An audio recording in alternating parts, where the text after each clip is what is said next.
شلونك؟ اهلين هاجر.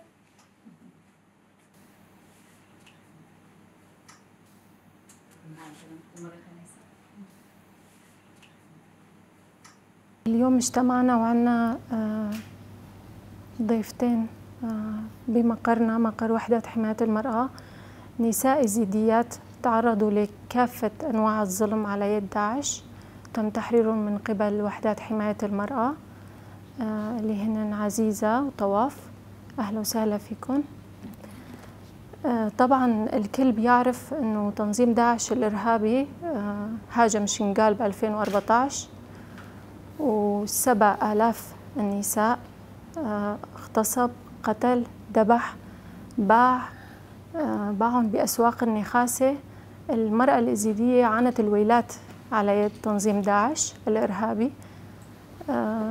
من 2014 لحد اليوم وحدات حماية المرأة وقوات سوريا الديمقراطية حررت المئات من النساء اليزيديات. كل يوم تثبت وحدات حماية المرأة للعالم أجمع أنها صاحبة عهدها لتحرير النساء، وأنها تقوم بواجبها ومهامها على أتم وجه. مرة أخرى بنرحب بطواف وعزيزة، أهلا وسهلا فيكم. بنبارك تحريركم وكتير فرحنا أنه تم تحريركم. حابين نسمع قصصكم وتوجهوا رسالة للنساء العالم. اسمي طواف داود جبطة من تل عزير من شنغال. هلا نحن تحت قوات حماية المرأة ومبسوطين، وهاي فرحة ما تنسي، خاصة يعني بعد 10 سنين إنه تحررنا ورح نرجع على شنغال، وخاصة إنه شنغال فيها وحدات حماية المرأة مكان آمن بعد كل اللي صار من 2014 لحد 2024. في كثير من النساء اليزيديات عانوا، تعذبوا، انتحروا، قتل، ضرب، اغتصاب، كل شيء شفنا. قدم شكري وتقدير لهاي الوحدات انه حرروا اختي كمان قبل 2019، وان شاء الله انكم روحنا عندهم تكون بخير.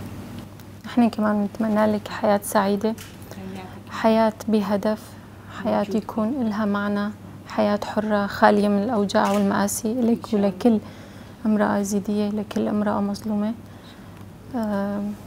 فعلا قصص اليزيديات قصص مؤلمة. أوجه رسالة إنه قد ما تحاول تصل للقوات وحدة المرأة، وحدة حماية بس تكون بأمان، ما حد يقدر يأذيها، ولازم تبادروا تصلوا، توصل حالة للوحدات. أكيد. وبعد ما تصل إن شاء الله رح تكون بخير وبأمان وترجع تعيش حياتها طبيعية وبين أهلها وناسها وشعبها وبمكان أمان. ويلي تحررن لازم يقدموا شكر لهاي القوات، واللي بتقدر تنضم يكون أحسن، لأن احنا تعانينا، لازم ندافع عن النساء. صح، المرأة اللي بتعاني لازم ما تقبل المعاناة على النساء غيرها، وهذا هاي هي استراتيجية وحدات حماية المرأة. صحيح. عزيزة أهلا وسهلا فيكي. أنا عزيزة خالد علي اسمي، من قرية كوجو. كنت بالمخيم وهسه بأمان عند اليبكة، وهسه حررونا، وبعد 10 سنين أرجع لأهلي. شو شعورك؟ كثير يعني مكيفة مبسوطة، وهيك بعد 10 سنين أرجع لأهلي.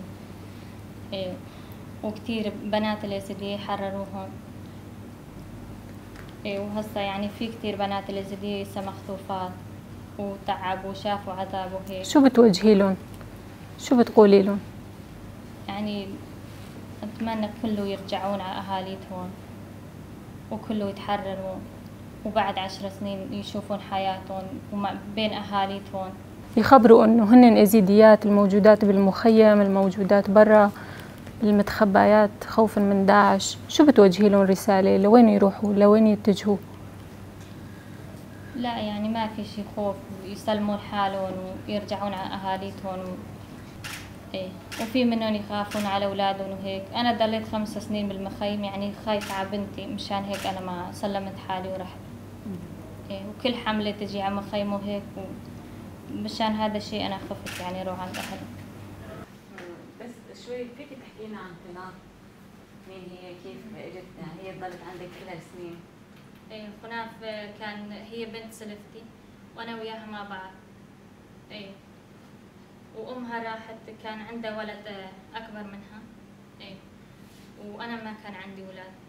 قالوا لي انت بعمر صغيره وهيك، يعني عشان ما ياخذوكي يفكرون انت بنت وهيك، خلي قناف تضل عندك.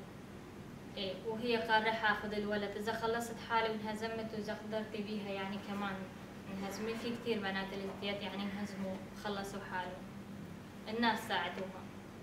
ايه وضلت عندي، كان عمرها شهرين. إيه حاولت يعني انهزموا هيك وما قدرت وضلت عندي. هسه صار عمرها 10 سنين. الله عمرك طويل. بتعرفي شيء عن مصير امها؟ وينها هلا؟ ايه امها هناك، ومن جيت عند وينها؟ امها بشنقة كوجو. رجعت وحكيت معاها وحكيت مع اخوها وحكيت مع اهلي انا. ما شاء الله. إيه شفناهم وحكينا ان شاء الله. كل شيء هنا. صدفة حلوة صارت بذكرى مجزرة شنغال، تم تحريركم، رح يتم تسليمكم لأهاليكم بشنغال. إن شاء الله. هذا أكبر انتقام من داعش، أكبر انتقام من كل ذهنيات اللي بتتسلط على المرأة وتشوف المرأة صغيرة تسلب إرادتها بالعنف تغتصب.